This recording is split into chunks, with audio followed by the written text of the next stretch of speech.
दोस्तों, ये motivational story आपको बहुत प्रेरित कर सकती है। इसे आप ध्यान से पढ़ें। इसमें एक गूढ़ रहस्य छिपा हुआ है जिसे मैं आपको अंत में बताऊंगा। तो चलिए, आपका ज्यादा समय ना लेते हुए मोटिवेशनल स्टोरी को शुरू करते हैं। एक युवा नौजवान लड़का था, लेकिन बेरोजगार था। नौकरी के लिए काफी मशक्कत कर रहा था। तभी उसे किसी कंपनी की तरफ से कॉल लेटर आता है कि कल आपका इंटरव्यू है और आपको आना है।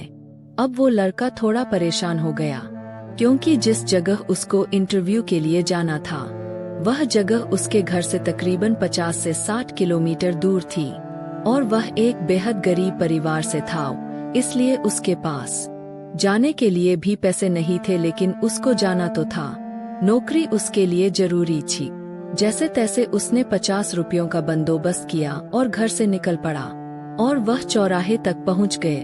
बेहद निराश हुआ, क्योंकि टिकट के पैसे उसके पास नहीं थे जितने होने चाहिए थे। तभी उसको पास में एक मंदिर दिखाई देता है और वह उस दिशा में चला जाता है।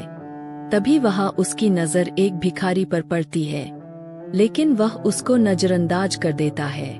कुछ तो लोग कहेंगे, मगर भिखारी उसको परेशान देखकर पूछ ही लेता है कि आपको शायद कोई परेशानी है, मैं आपकी क्या मदद कर सकता हूँ। लेकिन वह उसको कुछ नहीं बताता। सोचता है कि ये भिखारी खुद मांग कर खा रहा है, ये मेरी क्या मदद कर पाएगा।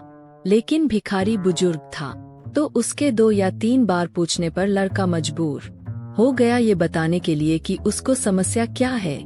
तो भिखारी ने उसको बोला, तुम ये 500 लो और जाओ अपना इंटरव्यू दो। वैसे भी मैं सिर्फ दवाई के लिए पैसे इकट्ठा करता हूँ और जो बचते हैं उनको दान पेटी में डाल देता हूँ। इसलिए मेरे ये पैसे ज्यादा काम के नहीं। शायद तुम्हारी कोई मदद कर सकूँ तो मुझे भी खुशी मिलेगी। अब वो वहाँ से निकल गया और इंटरव्यू में सिलेक्ट होकर जब वो वापस भिखारी से मिलने या उसके पैसे लौटने के लिए आया, तो वहाँ लोगों की भीड़ लगी हुई थी। उसने पास जाकर देखा तो वही भिखारी था। लोगों ने कहा, इसके पास दवाई के पैसे नहीं थे, इसलिए आज की दवा न लेने की वजह से ये चल बसा। आपको दौड़ना नहीं आता, लेकिन अगर कुत्ता पीछे पड़ जाए।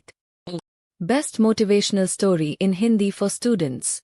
आपको क्या लगता है उस युवा दिल की क्या हालत होगी? वही जो अभी हमारी हो रही है। अब मैं आपको मोटिवेशनल स्टोरी का गूढ़ रहस्य बता देता हूँ।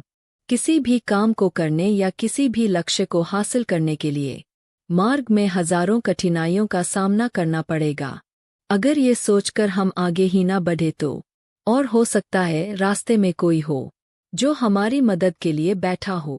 ईश्वर तो किसी भी रूप में हो सकता है। मोटिवेशनल स्टोरी सार यही है कि आगे बढ़ते रहो, लेकिन रुको मत यार। अगर आप रुक गए तो फिर संभावनाओं का अंत हो जाएगा। जब संभावना नहीं होती तो आप ही बताइए कि क्या होगा। आपको ये कहानी कैसी लगी? कमेंट के माध्यम से हमें बताएं।